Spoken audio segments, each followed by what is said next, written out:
Empaka z'omuzannyo gwa badminton eza All Africa Senior Badminton Championship ziyingidde olunaku olwokubiri nga zitojjera nga ttiimu ya balenzi ya Uganda ewanduddwa mu mpaka zino.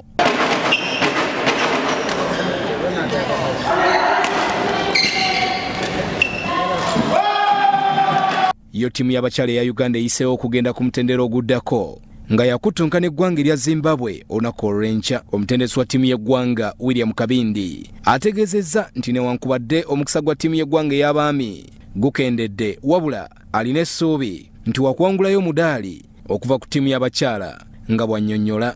Mizannyo gye tuzannya olwaleero okutwaliza awamu kyannaku nti emikisa gyaffe egy'abaami gikomye olwaleero. Tetusobodde kugenda mu quarter finals. Tubadde tulina okukuba Algeria mu ngeri yonna okusobola okugenda ku level eddako. So eky'abaami kyo kiganye nti tukomye mu bibinja. Emikisa gy'abakyala gyeyongedde okutangaala. Either tuyinza okuvaayo nga namba 2 kuba Algeria kigenda gibeera kizibu nnyo kuba Egypt, ate ne bweba egikubye tayinza gikuba ffe engeri gye twabakubyemu bo aba Algeria kuba twabakubye bunaku kamu. So emikisa zaffe okugenda mu semi-final giri waggulu nnyo, naddala nga tumaze okuzannya Zimbabwe gyemanyi tugenda giwuttula nnyo.